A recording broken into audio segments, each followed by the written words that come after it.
കൂട്ടുകാർക്ക് നല്ലൊരു രാത്രി ആശംസിച്ചുകൊണ്ട് മാമ്പഴത്തിന്റെ പുതിയ വീഡിയോയിലേക്ക് സ്വാഗതം. നമുക്ക് നേരെ ഗൗതമിന്റെ അളകനന്ദയുടെ നാളത്തെ നല്ലൊരു പ്രമോ വിശേഷം കണ്ടാലോ. അങ്ങനെ ഇന്നത്തെ വിശേഷം നമ്മൾ അവസാനം കണ്ടു. ഗൗതം അഭിരാമിയുടെ അരികിലേക്ക് എത്തണം. അഭിരാമി ഭയങ്കര ടെൻഷനില്ല. എങ്ങനെയെങ്കിലും ഹോസ്പിറ്റലിൽ നിന്ന് പുറത്തു കടന്നേ പറ്റുള്ളൂ.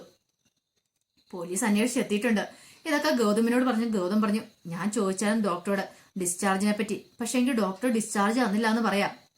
അപ്പൊ ഇനിയിപ്പം എന്ത് ചെയ്യും ഗൗതം? എങ്ങനെയെങ്കിലും ഇവിടുന്ന് രക്ഷപ്പെടണം. രക്ഷപ്പെട്ടേ മതിയാവുള്ളൂ എന്ന് പറയാം.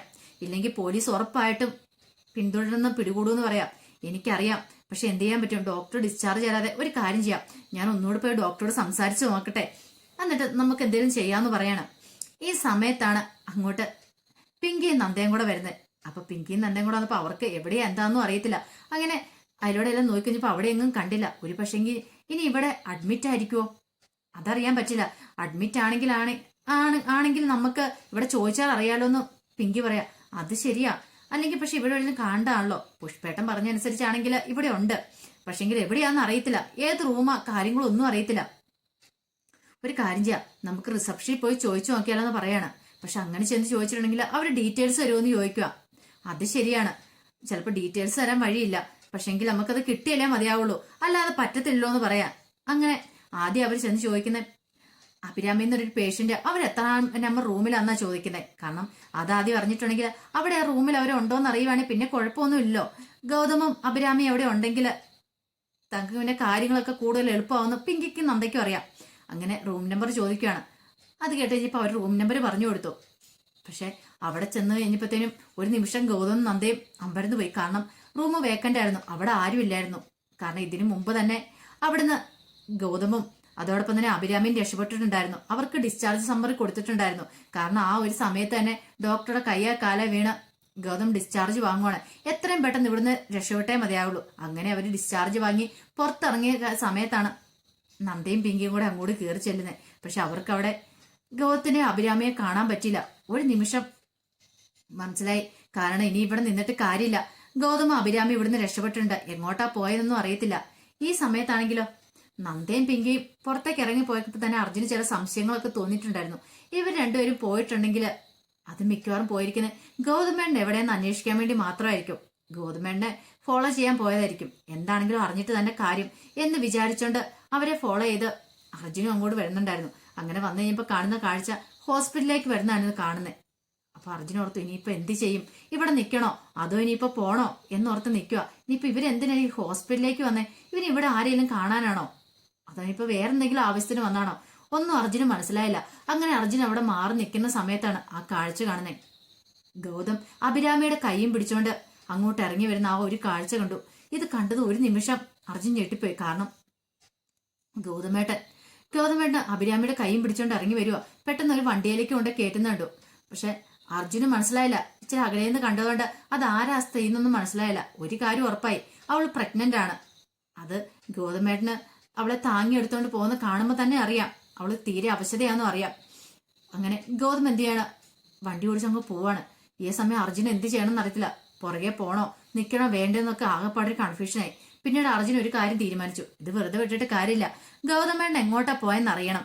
അപ്പൊ ഗൗതമത്തിനെ ഫോളോ ചെയ്യാൻ തന്നെ അർജുൻ തീരുമാനിക്കുകയാണ്. അങ്ങനെ ഗൗതത്തിന്റെ പുറകെ പോവാണ്. ഈ സമയം പിങ്കിയും നന്ദി ആകെപ്പാടെ പെട്ടുപോയൊരവസ്ഥയാണ്. അവർക്ക് എന്ത് ചെയ്യണമെന്ന് അറിയത്തില്ല. കാരണം മുറിയിലില്ല. ഇനിയിപ്പോ എങ്ങോട്ട് പോയി പോലും. പെട്ടെന്ന് തന്നെ അവർ രണ്ടുപേരും താഴെ റിസപ്ഷനിലേക്ക് വരുവാണ്. റിസപ്ഷനിൽ വന്നിട്ട് പറഞ്ഞു, അല്ല അഭിരാമി എന്ന് പറയുന്ന ആ പേഷ്യന്റ് അവരവിടെ ഇല്ലല്ലോ എന്ന് പറയാണ്. റൂം നമ്പർ ശരി തന്നെ അല്ലേന്ന് ചോദിക്കാം. പിന്നീട് അവർ സിസ്റ്റത്തെ നോക്കിയിട്ട് പറഞ്ഞു, അതെ അവര് ഡിസ്ചാർജ് ആയല്ലോ എന്ന് പറയാം. ഇത് കേട്ടതും എന്ത് ചെയ്യണമെന്ന് അറിയത്തില്ലാത്ത അവസ്ഥയായിപ്പോയി നന്ദയ്ക്ക്.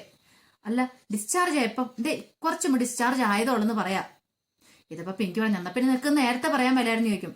അല്ല അത് ഞാൻ അറിഞ്ഞില്ല എന്ന് പറയാണ്. ഇപ്പോഴാണ് ഡിസ്ചാർജ് സമരയുടെ കാര്യം ഞാൻ അറിഞ്ഞെന്ന് പറയാം. അല്ല അഭിരാമിനെ കുറിച്ചുള്ള ഡീറ്റെയിൽസ് ഞങ്ങൾക്കൊന്ന് കിട്ടുമോന്ന് ചോദിക്കുക. ഇത് കേട്ടോ അവരോട് അതൊന്നും പറഞ്ഞു തരാൻ പറ്റുന്ന കാര്യമില്ല. അത് ഇവിടുത്തെ പേഴ്സണൽ കാര്യങ്ങളൊക്കെയാണ്, അതൊന്നും അങ്ങനെ പുറത്ത് പറയാൻ പാടില്ല എന്ന് പറയും.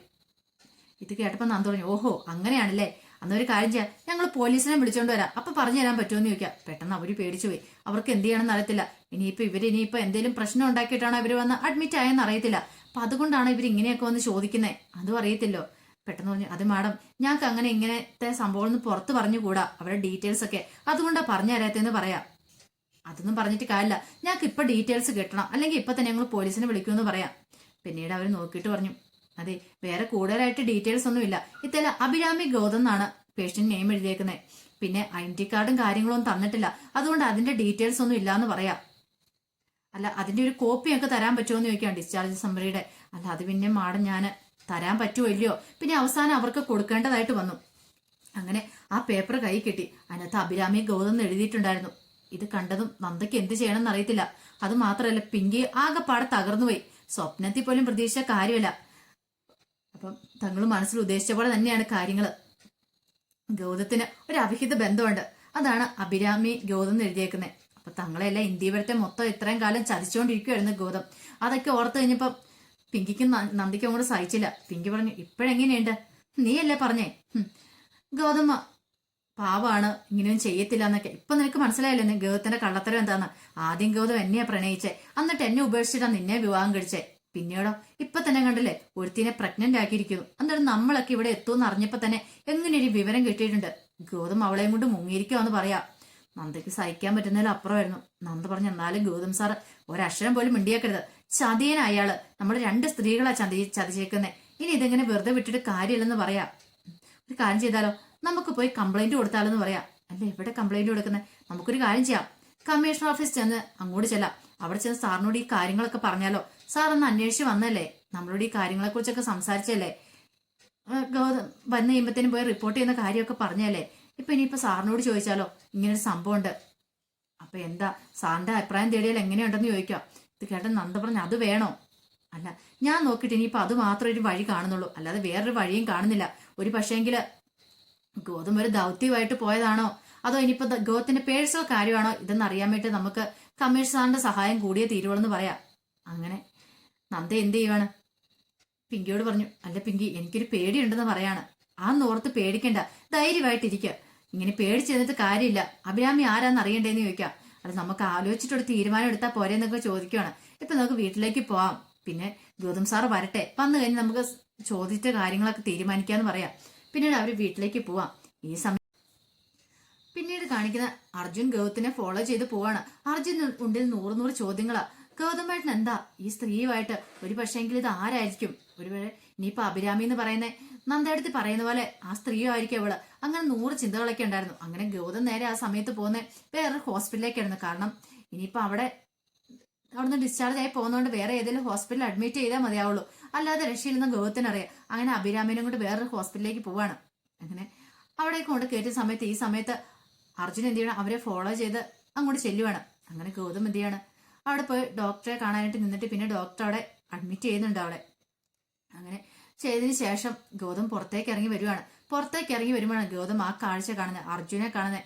ഗൗതം ഒട്ടും പ്രതീക്ഷിച്ചില്ല അർജുനെ അവിടെ കാണുന്നുള്ള കാര്യം. പെട്ടെന്ന് അർജുനെ കണ്ടതും ഗൗതത്തിന് അവിടെ നിന്ന് ഓടി രക്ഷപ്പെടാൻ പോലും പറ്റിയില്ല. ഗൗതത്തിന്റെ അരിയിലേക്ക് അർജുൻ ചെന്നു. അർജുൻ ചെന്നിട്ട് ചോദിച്ചു, എന്താ ഗൗതമേണ്ട എന്താ ഇവിടെ എന്ന് ചോദിക്കുക. പെട്ടെന്ന് ഗൗതം, അല്ല നീ എന്താ ഇവിടെ? അതെ ഞാൻ ചോദിച്ചൊരു സത്യസന്ധമായിട്ട് എനിക്ക് മറുപടി പറയണം. അതെ ഗൗതമേന്റെ കൂടെയുള്ള ആ സ്ത്രീ ആരാന്ന് ചോദിക്കുക.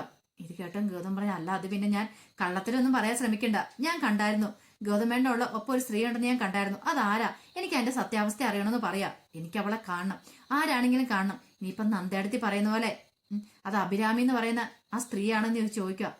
അല്ല അർജുൻ അത് പിന്നെ എനിക്ക് കൂടുതലൊന്നും കേൾക്കണ്ട, വരാൻ പറഞ്ഞിട്ട് ഗൗതത്തിനെയും കൂട്ടിക്കൊണ്ട് അർജുനും കൂടെ പോകണം. എന്നിട്ട് പറഞ്ഞു, എവിടെയാ റൂം എന്ന് കാണിച്ചാൽ എനിക്ക് അവരെ കാണണമെന്ന് പറയാം.